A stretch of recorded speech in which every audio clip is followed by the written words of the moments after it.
and welcome back to Scarred for Life, the podcast where we open up old wounds by looking back at the films that scared us as kids. I'm Terry. And I'm Mary Beth. And each episode, our special guest brings with them a movie that traumatized them as a child. This week, our guest is writer, producer, and director Roxanne Benjamin. You've seen her work directing episodes of Pretty Little Liars, Original Sin, Creepshow, Chilling Adventures of Sabrina, as well as contributing to the anthologies XX and Southbound, and her feature film Body at Brighton Rock. Her latest film, There's Something Wrong with the Children, is coming to digital and on demand on January 17th. Welcome to the show! Thanks for having me. Hello. Hello. Thanks for joining us. We're so excited to chat with you about your bonkers movie choice. But before we do, I know we have limited amount of times, but so before we do get to that, can you tell listeners a little bit about There's Something Wrong with the Children? Sure. It is a dark comedy, supernatural horror thriller. Easier referred to as an evil kid movie, which is what drew me to it. It's about two couples. One has kids, one doesn't. They go off to the woods for a nice weekend. The childless couple ends up watching the kids for the night, and when they disappear and come back, start to suspect that they are not exactly who they seem. And horror movie ensues. Horror movie ensues. I love that. I have to say how amazing it was to see Amanda Crew in this, because I remember her from like Sex Drive and She's the Man. Like that was my entry point for her career. I was like, I know her. I love her. Oh my God, she's so great. Her. She's so good at like just dry comedy. She really is. And I also really wanted Zach's sweater, by the way, Ben's sweater in that movie. It was so nice. It looked so comfy. I think everyone was very comfortable in this film. It looked like it.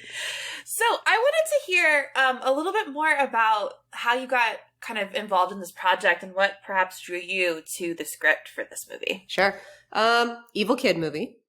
So that was a big draw for me. Always wanted to do one. I get sent a lot of scripts that are kind of about like pregnancy horror or like kind of feel like Rosemary's Baby adjacent or deal with kind of like that period of life. And for those of us who are not mothers or who don't wish to be mothers, it can get very frustrating when that's kind of it's like, you're woman director person here. This is for you, you know? And it's like, Jesus Christ, are we still doing this? Okay. Getting something that like kind of dealt with characters who were grappling with that very thing. And the idea of like, you know, getting to a certain age where a lot of your friends are having kids and you're just like not on the bandwagon and everyone seems to be trying to get you to join it like it's a cult. I thought there was some really fun stuff to try to pull out of this script and really put front and center within the characters for that and their relationships. And then how I got involved was just came through Blumhouse. I had been talking to them about another project, and you know, they had taken a read of one of my scripts that also takes place kind of in the woods, but it involves like the ocean and a bunch of other stuff. And these were all shooting down in New Orleans because it's part of their package deal with MGM Plus. So they were like, well, we have this one that might be along the same vein that seems like it would be up your alley. And yeah, when they sent it and I saw that and that it was Evil Kids, I was like, done and done. Well, the other thing that I kind of enjoyed about it was there's a subversion here of in a lot of these movies, it's typically the woman character that is grappling with either mental health and no one believes her and that kind of stuff. And here we have the reversal where it's Zach's character that is the one that's not being believed. And I was like, oh, that's kind of interesting because that you don't typically see that. Yeah, it was a kind of interesting push and pull with not wanting it to make him an unreliable narrator because of that stigma, but also acknowledging that stigma and the fact that it's been used so often as a portrayal of an unreliable narrator for a female character. Exactly like you said, switching that trope, just kind of like a how do you like it vibe. And then at the same time, still ultimately kind of wanting to front and center and showcase Alicia Wainwright and her character and not just make it all about this male character being gaslit. So there's a bit of a handoff of our POV character halfway through. And so that, as a director, was really interesting to try to navigate so that you get enough of her POV kind of sprinkled at the beginning that it doesn't feel just kind of like a hard left when we're into her perspective instead of his as like our kind of character that leads us through with our audience. And so that was a really interesting kind of challenge in terms of like blocking and shooting for me. So it was a bit of a director catnip situation. I'm always curious, like when a director comes in on a project with a script that, they've been sent, what is it like for you in reading that script, and like what is your collaboration then like with the writers? Like, did you kind of add or kind of suggest massaging other parts of this movie out? Like, were there parts of the film that you kind of helped bring to the surface that weren't originally in the script? Yeah, it's interesting because this is definitely like a weird hybrid process that I had not been a part of before, since it's this kind of hybrid between TV and movies, since it's with the Blumhouse television division and not with like a features division. And that it was part of this kind of package of films that was meant for, Epix TV, which became MGM Plus. So when I got the script, I had sent them back a bunch of notes I had about kind of like mythology and character and a couple of other things. And, they had said, well, why don't you kind of tackle like the female characters and like all the character stuff, and like we'll give these other notes. But then once it was on the ground, it was kind of just me. The writers weren't involved at that point, which is not something I'm really used to. And I probably did 7 drafts, I think, of the script between dealing with location changes and changing mythology, and then really driving home. Originally, it was a relationship between Zach and Alicia's character where she really wanted kids, and she's kind of like hustling him by this weekend with her friends' kids to like convince him to have kids. And I was like, nah, I don't want to do that. I want to see that perspective of someone who doesn't want that, and that it's not the dude who's like being talked into it by his wife. Not that is like necessarily led to a bad dynamic within the script as it was, but it just like, for me, it wasn't as interesting as the idea as you have this character who would typically be, expected to be the maternal one who wants that and wants to like join the gang with like her best friend, and instead is like very hesitant, and then finding out like that it's for multiple reasons. It's not just one thing, but it's multiple things. It's something that I haven't really seen as much in horror movies, especially lately. I feel like our genre is very youth driven. So to see something that does focus more on like motherhood, that is more concerned with the characters of the adults and not in the welfare of the children, and it being about like the kids being possessed and how do we help them and that kind of thing, became of more interest to me. So those were the big changes I think I made to the script. And then that, as well as like originally it was called The Ravine and had a bit of a different mythology, and that all had to kind of be renegotiated once we got down there, because there's no ravines in the Louisiana River Delta, and there's like no mountain peaks. So you kind of have to adjust the script once you're there to like, oh, this is where it has to be shot. So what do we have here that could work? And so it was trying a bunch of different things and finally landing on this, when you walk out in the woods, you find these like old ruins all the time down there. So also where I'm from in rural Pennsylvania, if you go hiking in the woods any direction for a couple miles, you're going to run into some sort of cobbled ruin somewhere that you're like, this is obviously like witch grounds. Like, what's happening here? What's happening? Yeah. I love the East Coast is so fucking weird. Is with the weird ruins we have. I live in Maryland, and like, why are there ruins everywhere? But anyway. Yeah. A weird one for me was like going with my dad, and we were like hiking through the woods like 2 or 3 years ago, and came upon this like series of like abandoned like structures that our grandfather's name was written in the bricks, because he was a bricklayer back in like a couple generations back, like my great grandfather. Wow. And he had signed these bricks and when he was building stuff. So he'd built a lot of these houses out in the woods that we just like wandered into. So that was super bizarre. That's bizarre. Surreal. Yeah. That is so cool and weird. You're like, why is his name here? But that makes sense. I come from a long line of bricklayers, my family. Really true. It's legitimate. Before we do transition into talking about your movie choice, I love music, and cinema is one of my favorite things. And I feel like a lot of movies don't do cinema or music very well recently. I think horror genre is like leading the way in it, and I was really happy to hear the score in this by The Gifted.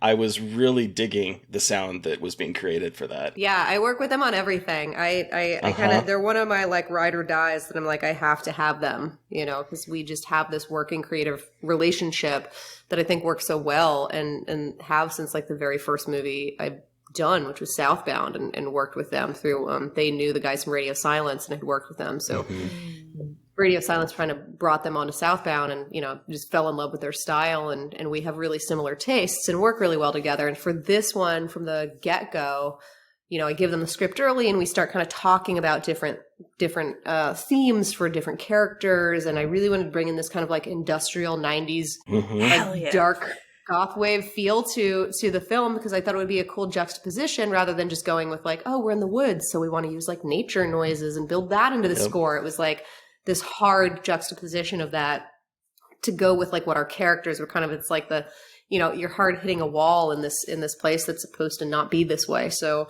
that was really important.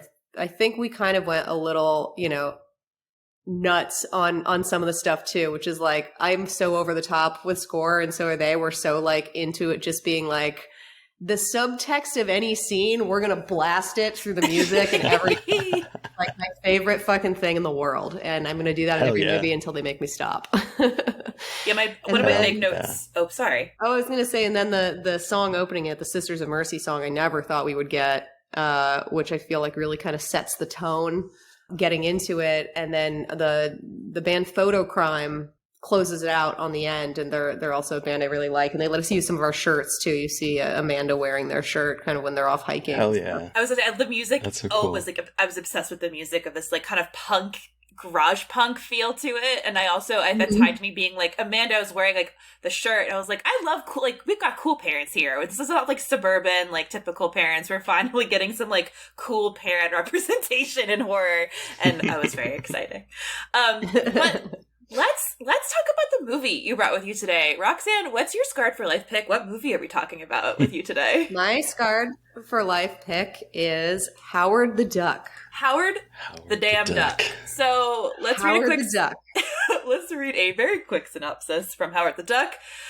In the film, a sarcastic humanoid duck is pulled from his homeworld to Earth, where he must stop an alien invasion with the help of a nerdy scientist and a struggling female rock singer.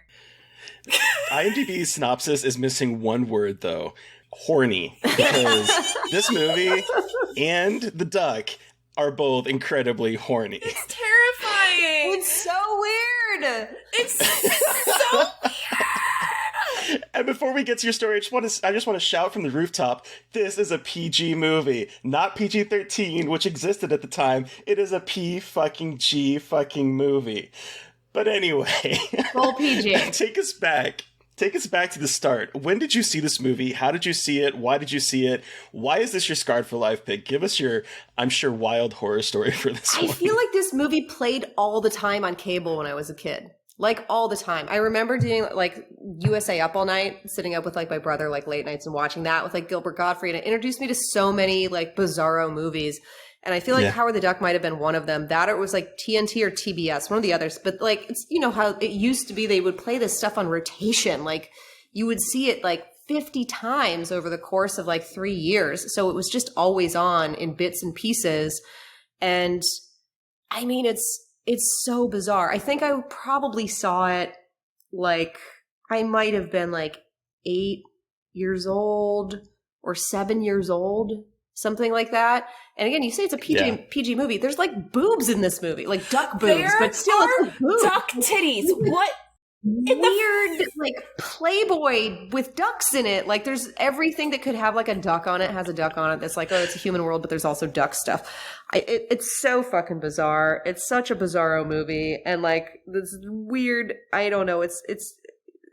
It doesn't make any sense. Like the scenes don't make sense from like scene to scene. You're just like, what is even happening? But like as a kid, when you're watching this stuff, like I feel like you just accept movies as like, oh yeah, so now he's going to get like a job at the sexy hot tub place. That's what you would do if you were a duck on a human world and got pulled there.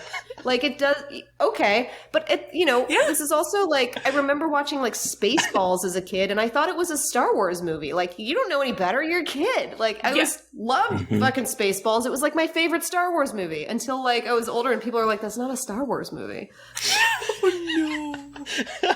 Oh no. Yeah.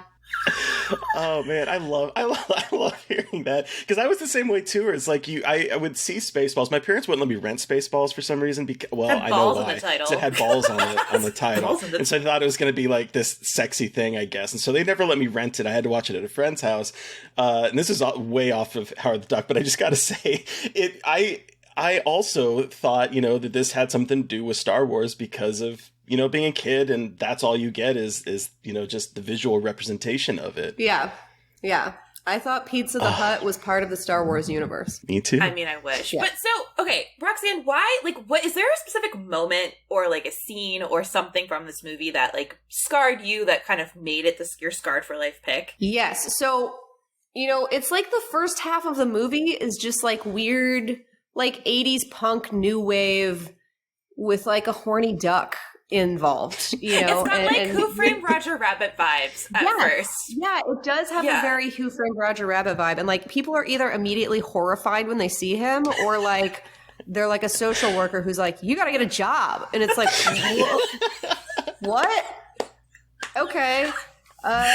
It makes no sense like when scenes happen or anything that's happening, but about like maybe what is it, like an almost 2-hour movie, and it's about an hour. It's almost in. 2 hours long. About an hour in, it flips, and that's when it's kind of like, a horror movie starts happening, when something else like gets pulled to their planet. And also we should mention Tim Robbins at some point, because what the fuck. But they go to this diner, and the one scientist is now possessed, and he's possessed by something else, and it's like, it's funny because it's almost exactly what happens in Men in Black, where Vincent D'Onofrio gets inhabited by the bug thing and is just wearing him as a human suit. It's like the exact same thing, which also kind of scared me, but I was like a teenager and it was like, haha, funny, scary. Whereas like this, I was like, oh no, I am terrified. People can be, this was my Invasion of the Body Snatchers as a child. And in that scene, it's like it's like a 20-minute scene in this diner where it just all this crazy shit happens, and it's got all these crazy visual effects and every practical effect in the book. And then it's like everyone in the restaurant decides that they're going to like eat Howard and put him in a stew, and like they're trying to attack him. And then there's just crazy shit happening. And then from there, you have all these amazing effects that Phil Tippett did. Yes. Like start coming into play, and like the final monster in this movie is fucking insane. It's really incredible, amazing work. And that's the part that scarred me to life, was everything. I mean, besides like weird horny duck and who knows what traumatic shit I have from like just the weird relationship that him and Leah Thompson have, and like everything involved until then. Like from that turning point to the end of the movie is like terrifying, just terrifying. Anyway. I was talking to Terry about that, about how it does feel like one half of this feels like a weird noir, like Who Framed Roger Rabbit movie, and then it turns into like a horror Marvel. Well, because this is a Marvel movie. Like Howard the Duck, I did not know this, was a Marvel character. So this is the hysterical MCU entry that we should all be talking about more. But then it feels like an actual kind of like kids-y gateway horror-y action movie at the end. You got like the monster that looks like it's right out of Willow, and you have all of these like crazy set pieces, and the duck and Tim Robbins flying a hang glider and like a scary monster. And it really is, I had never seen this before. I actually avoided this movie as a child because I thought Howard the Duck was the scariest shit I'd ever seen, and I thought he was the bad guy. I legitimately, I don't know why I thought this. I could not tell you, but I remembered hours ago that I thought Howard the Duck was evil, and I didn't want to see a movie about a scary evil duck that was also a person as a child. Like, I don't really understand where that came from, but I just remember being scared of him and thinking he was a bad guy. So I avoided this like the plague. And you brought it, and I was like, I can finally confront Howard the Duck. And he's just a horny weirdo. He's a horny weirdo who is also like kind of a gumshoe or something. Like he's wearing the like, where's he getting all these duck clothes? Like I also wrote he's a drip god. I did write like his outfits are hysterical because he said he was stealing from the toddler section of Goodwill. Oh yeah, at one point. So obviously he's wearing toddler clothes, but also what toddler dresses like that? But that's yeah. And then you've got like Leah Thompson in like a new wave like Streets of Fire getup, like. it's just so... It's like such a weird mishmash of tones across everything. And then Tim Robbins is in like The Burbs. And it's like you've got all of these different smushed together like vibes of movie. And it's just like, what is happening here? Anyway, I love this movie and I will defend it to the death. Phil Z, played by Tim Robbins. Phil is camp. His performance is pure camp. Oh, it's so camp. And the moment he comes on the screen, I was like, you are in a completely different movie. Every single person in this movie is acting as if they are in a completely different movie. Leah Thompson is taking it dead fucking serious. The duck, the physical duck just seems like he's really bored to be there. The voice is a lot of fun. You have Tim Robbins just being a camp mad scientist with his hair like up in the sky, just giving me like Eraserhead vibes with this hair. Like there's just so much going on in this movie that it's a treat. Yeah. Tim Robbins is a cutie too, though. Young Tim Robbins. I was like, wait, look at you, a little nerdy heartthrob. Also might say more about my taste in men, but I thought he was a cute little... But I also did like that he is not in love with Leia, Thompson's character. It's like he's dating a band member, but like there wasn't a forced the romance between the duck and Leia was kind of bizarre, and I have a lot of very uncomfortable thoughts about them in bed together with her in her underwear and trying to seduce him. Ducks don't have lips. I worked for a nature documentary channel for far too long and know way too much about ducks' actual penises, and all I could think about was the horrendous corkscrew duck penis that ducks actually have. And I was just sitting there in horror. I was like, this is not... But all I could think about was the horrendous physics of how ducks actually mate. And oh my God. I'm upset. She said in an interview how it's like she had a really weird couple of years because, you know, she had just come off of the hit of like Back to the Future where she's like in love with her son. And then the next movie she's in, she's like in love with a duck. And she's like, it was a very confusing time in my life and my career, I can tell you. It's like, that's fucking great. So my memory of seeing this movie was being a kid, a young kid, probably around your age, at the same age Roxanne is seeing this movie. And I remember thinking that I was watching this and getting away with seeing something that I probably shouldn't have, because while there is like, you know, animated ducks and there is a lot of comedy and there's a lot of silliness with the duck puns, like his room in the very beginning is just like full of like My Little Chickadee playing with May Nest and W.C. Fowles and Breeders of the Lost Stock, which I'm like, okay, that's a choice title. But like there's all of this, and then all of a sudden we are getting a couple different duck boobs, and I'm like, what is happening here? And then at one point he's working at a sex sauna, and I was like, this is sleazy, and I'm really confused about this. Why? Because my parents let me watch it, and I would watch this movie a whole lot because it was fun. But I just remember thinking that I was getting away with seeing this movie because my parents were sometimes a little bit strict on what I could watch, and yet somehow this little PG duck movie with duck boobs and sex saunas, A-okay. I think my parents thought it was like a Muppets movie. I think they see this like duck thing that's running around with these people, and I think they think it's like a kid's movie. And it is weird if you think about it, because it's like a very surrealist, like Dadaist movie that like just everything is just like thrown together in this bizarro universe where like when you're a kid, you're like, of course all of these things make sense. Of course he's working at the sex sauna because he had to go to the unemployment office because he didn't have a job. Why wouldn't you? You know, like all of this like makes sense when you're like 6 and 7 years old. So you're like, yeah, but yeah, it is very insane content for like children to be watching a PG this movie. PG movie. I had to look it up again because I was like, this did come out after the PG-13 was established, because it did. Because I was like, there's no way that this movie should have been PG. No, not in a million zillion years. But also, like, something that they talk about in this movie a little bit is, like, Howard the Duck is obviously an adult duck, but he looks like a child because he is short. He is 3'2". Thank you to Howard for correcting everybody. But I kept getting this vibe of, like, it's a child character, right? And he's obviously not, and the perverted things come out of his mouth, or she finds the unwrapped condom in his wallet. Why is it unwrapped? Why is it unwrapped? Why? That is not... Also, again, ducks have corkscrew dicks. How does it work? But it again, and I think this probably also contributes, like, parents were like, oh yeah, it's a duck, like, some Daffy Duck, kids, ducks, he's a small duck, he's childlike, right? And I really think they did, I guess they played that up well to the point where, like, oh yeah, for kids, and it's a goddamn man. It's just a man. Ugh. A horny man that is obsessed with people's butts. Yeah. Yes. Yeah, also that, which I guess is like an homage to like the comic. That was like a big thing in the comic. And I think that also comes from like a lot of this comes from the source material, that he was just this kind of horny, weird character. And it doesn't seem as weird when it's a comic, but then when you make it like a live action movie, it makes everything a lot more bizarre. So I know that I vaguely remember there being like a Howard the Duck reference in some Stinger and a Guardians of the Galaxy movie. Yeah. Like I think he's in a tube at some point.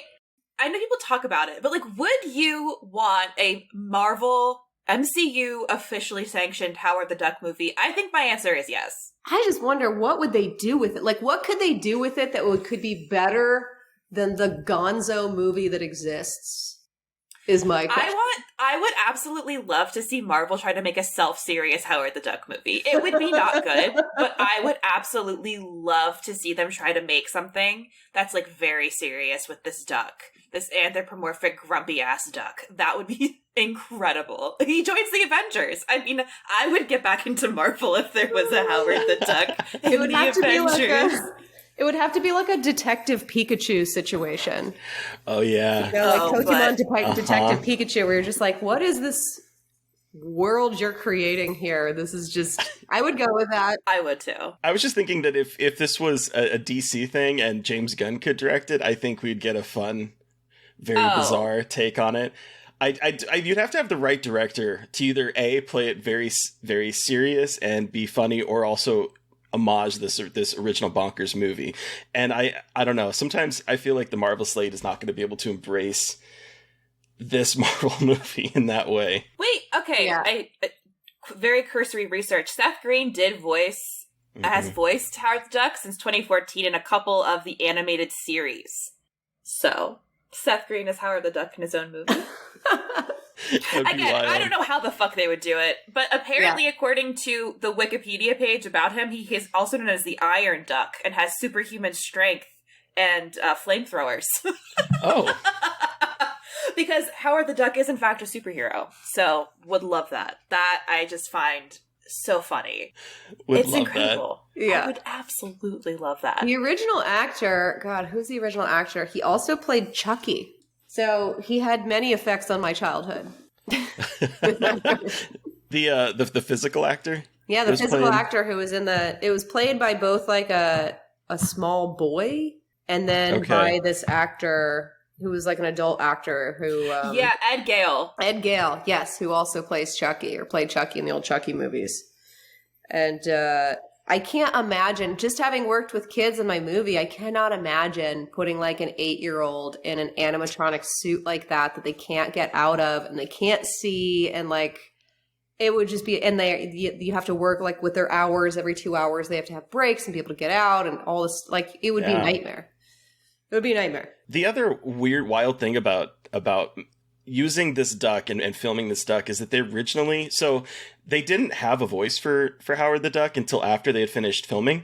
So all the lines were being delivered off stage by someone reading them. And so it was making it very difficult for the actors to act off of, because they were literally just reading the line and then the mouth was moving. And so then they had to add in the voice afterwards. And they originally hired Robin Williams to be the voice of Howard the Duck. He worked for a week, said he could not do this because it was really reining in his style, because he was having to match what he wanted to say to the duck's mouth because it was already filmed.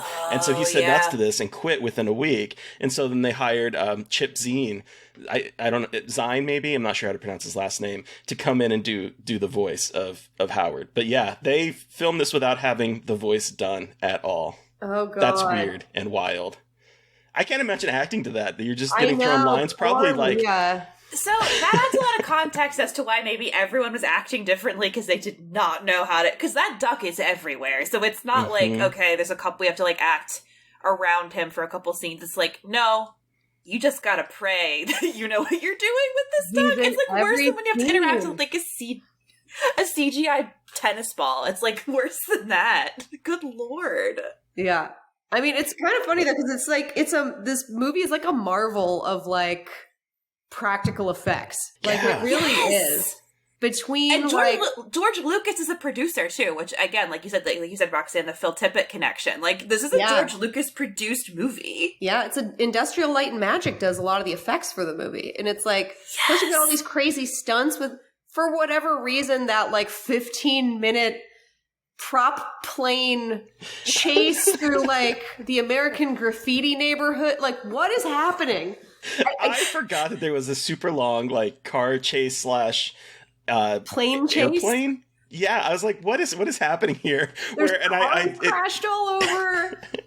Explosions. There's a lot of physical stunts in here. At one point, my favorite is when Phil gets like stuck under the water and he's like, you know, getting dragged through the water, and Howard just says, "What, Philzy? This is no time for water sports." Like, what is happening in this movie? It feels like it's like almost like a reel of like, look at all the cool shit we can do, and we're gonna pretend it's actually a movie, but it's really just a reel of all of the cool shit we can accomplish with practical effects. And you know what? Good for them. Yeah. Yeah. And it holds up. I do think the special effects really hold up. Even like the visual effects, the lasers and whatnot. I was like, that looks pretty good. I'd buy that. I'd buy that in an older movie, in a newer movie even.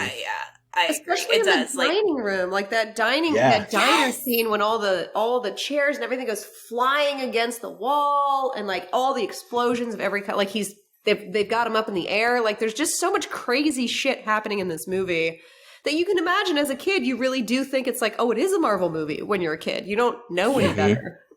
Or at least I didn't. I thought it was like a serious movie. I love, speaking of the diner scene, where they grab him, they have him on the table, and, you know, I think you mentioned, Roxanne, that they're planning on, like, you know, cutting him up, basically, but they're sitting there and they're seasoning him, they're peppering him, they're putting celery in his mouth, and he's shouting, "Jennings, they're seasoning me!"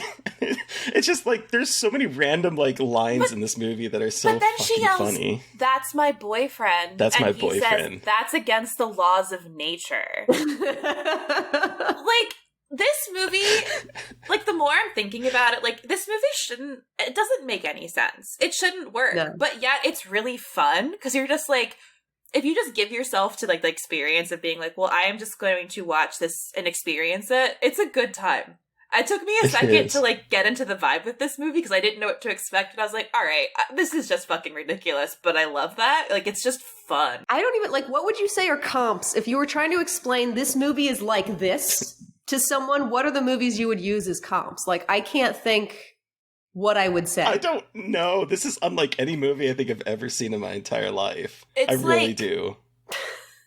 I mean, I keep saying the Who Framed Roger Rabbit, but that's only for part of it, and that doesn't really scratch the surface, because it's like, it's even raunchier and, like, grittier. Yeah, I don't think there's anything like, I honestly don't know if there's a comp for this. Mix it with some, like, Joe versus the Volcano, some The Burbs, some Meet the Feebles, maybe, like... Yeah. Even that doesn't really explain it. But then it's, like, also enormous budget caper movie? I don't know. Wow, I can't think of a good It just breaks my mind thinking about it, but I do have to give a shout out to Jeffrey Jones playing Dr. Walter Jennings. Yes. His performance in this is so fantastic, because, like, I think of him as, like, Ferris Bueller's Day Off. I think of him as, like, that kind of character. He's the dad in Beetlejuice. That's how I always think of him. He's the dad in Beetlejuice.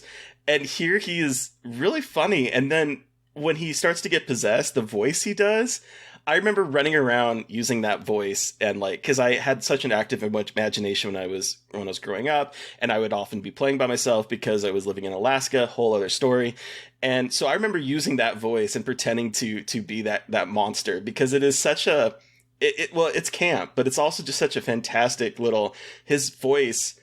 I just love his performance. Also, the way he, like, deteriorates over the back half of that movie is terrible. Mm-hmm. He's, like, transforming into this monster. At some point, he has spines and, like, his fingernails are falling. It's like The Fly. It's like the precursor to The Fly. Baby's like, first when you're fly. a child. You know? Well, and like, when he's first possessed, he's like, there's something in me. Like, it is terrifying. Like, it is, that always scares me when you're like, there's something inside of me. I can feel it. I don't feel like myself anymore. And like, he's actively going through that transformation and they're like, oh, he's fine. Like, that is horrifying. Mm-hmm. And like, that I feel like marks a big shift in the movie. Like, oh no, now we're going into full on body horror territory, I think. Like, uh-oh. But then at the same time, like, within that same sequence of like when he's in the diner, like one of the things he says in that voice is, if you can't stand the heat, get out of the kitchen. Get out of the kitchen. There's still these like ridiculous like taglines in the middle of like the craziness that's happening, or when like this is like horrific, scary stuff happening. When he stands up and starts shooting lightning and says, "Release the small waterfowl." Like, the juxtaposition of that silly saying with like this horrific looking being that's standing up and is shooting lightning. The moment when like the tongue or his like something proboscis comes out of his mouth and jams into the cigarette lighter to energize himself. It's like, what? This is gnarly. Men in Black is actually a good comparison, because like some of that definitely feels like a precursor to what we would see in that movie. But that moment in the truck, I was like, what? Yeah, it really does. And even like, you know, in Men in Black, it's like when he keeps wanting to get sugar. Yes. And in this one, he keeps wanting to get power, and he goes to the plow. Oh yeah, and they stop at a nuclear power plant and take a tour on the way. As you do. It's so weird. I don't know. Like, yeah. Well, should we wrap this up and give us a rating out of 5, this incredible marvel of cinematic technology? Sounds like a plan. All right, Terry, how many terrible duck puns out of 5 do you give Howard the Duck? I was kind of dreading rewatching this movie because I had not seen it since I was a kid. And I had such fond memories of seeing it as a kid because, like I said, it felt a little dangerous. It felt a little sleazy. It felt like something that I shouldn't be watching. But then at the same time, it felt like it was being made for me as an audience. So I used to watch this movie a whole lot. And when I was rewatching it, I was like, this can't live up to that hype that I had as a kid. And boy, I'll tell you what, I had a blast with this movie. I had so much fun watching this movie. I was like, it took me a little bit to get into the same wavelength, like you said, Mary Beth. I was like, this is really weird. I just kept taking a bunch of notes in like all caps, like, what the fuck is happening? He's working at a sex sauna. Like, just so much. But by the end of the movie, I was like, that was a whole lot of fun. And that was not 2 hours wasted. I was like, 2 hours for a duck movie? But at the end of it, I was like, no, this is great. I'm enjoying it. I'm going to give it 4 terrible duck puns out of 5. I've really enjoyed this on this rewatch. Wildly enough. What about you, Mary Beth? Well, I wouldn't venture to a 4. I don't mean that in a bad way. This movie, again, I was like, all I know is that this is a weird-ass duck movie. But I watched it and I was incredibly impressed with, like, again, how fun it was and how weird it was and how much it kept surprising me. It's totally inconsistent and the acting is weird, but I was engaged the whole time. And it is, I think, like we've talked about, just an incredible use of effects. And it's just so different than anything I've ever watched. And I know we all watch a lot of movies, and it is very impressive to watch something and be like, at no point did I know where this movie was going. And I have never seen anything like it. So the fact that this got made, period, yeah, is just I think I'll give this a 3 terrible duck puns, but I will be petitioning for the rest of my life for a Howard the Duck Marvel movie, or at least just a limited series, because I want to see it so bad. I just want to know. But then, Roxanne, you have the final word. How many terrible duck puns out of 5 do you give Howard the Duck? 5 out of 5. Hell yeah. 5 out of 5. It's I think it's knowing how hard it is to do anything technical, special effects, practical effects wise, and to have managed to do it at all and to put this together at all. And despite its incoherence, it does have almost a consistency to its incoherence that I admire. Yes. And just the like, fuck it, we're just going for it attitude of the whole movie. I mean, that's some pretty punk rock shit in my estimation. And the fact that it's like produced by like George Lucas, and this is what it is, and they just really went for it. And knowing the craftsmanship that went into all of it, and Phil Tippett's involvement on top of that, really just gave me that last star. 5 out of 5 duck puns. Full check it out. That man, Phil Tippett's. I'm sorry. I gotta that creature that he creates at the very end is stunning. It's terrifying. Stunning. Yes, it's so good. Just amazing. That man is a amazing person. But yeah, thank you so much, Roxanne, for joining us and having us revisit and or seeing it for the first time against her better judgment.